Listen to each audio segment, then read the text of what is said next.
Siku ile watu wawili miongoni mwa wafuasi wa Yesu walikuwa wakienda kijiji kimoja jina lake Emau, kilichokuwa mbali na Yerusalemu kama mwendo wa saa mbili.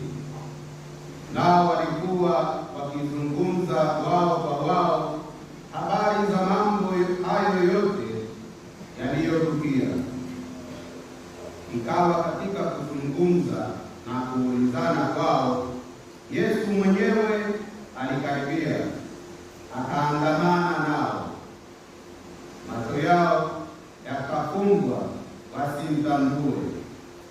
Akawaambia, ni maneno gani haya mnayosemezana hivi mnapotembea? Wakasimama wamekunja nyuso zao. Akajibu mmoja wao, jina lake Kleopa, akamwambia, je, wewe peke yako mgeni katika Yerusalemu hata uyajui yaliyotukia humu siku hizi? Akawauliza, mambo gani? Wakamwambia, mambo ya Yesu wa Nazareti, aliyekuwa mtu nabii, mwenye uwezo katika kutenda na kunena mbele za Mungu na watu wote. Tena jinsi wakuu wa makuhani na wakubwa wetu walivyomtia katika hukumu ya kufa, wakamsuluhisha. Nasi tulikuwa tukitumaini ya kuwa yeye ndiye atakayewakomboa Israeli. Zaidi ya hayo yote, leo ni siku ya tatu tangu yalipotendeka mambo hayo. Tena wanawake kadha wa kadha wa kwetu walitushtusha, waliokwenda kaburini asubuhi na mapema wasiuone mwili wake. Wakaja wakasema ya kwamba wametokewa na malaika waliosema kwamba yu hai. Na wengine waliokuwa pamoja nasi walikwenda kaburini, wakaona vivyo hivyo kama wale wanawake walivyosema, ila yeye hawakumwona.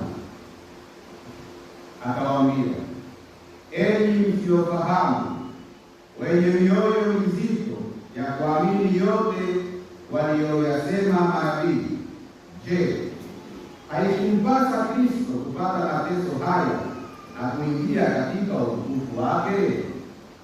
Akaanza kutoka Musa na manabii wote, akawaeleza katika maandiko yote mambo yaliyomhusu yeye mwenyewe.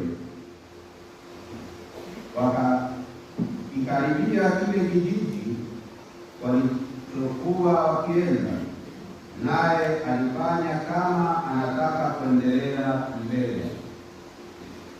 Wakamshawishi wakisema, kaa pamoja nasi, kwa kuwa tumekuchwa na mchana unakwisha.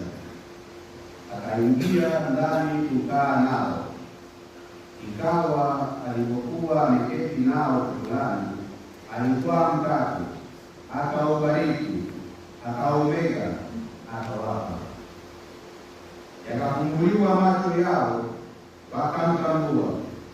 Kisha akakoweka mbele yao. Wakaambiana, je, mioyo yetu haikuwaka ndani yetu hapo alipokuwa akisema nasi njiani na kutufunulia maandiko?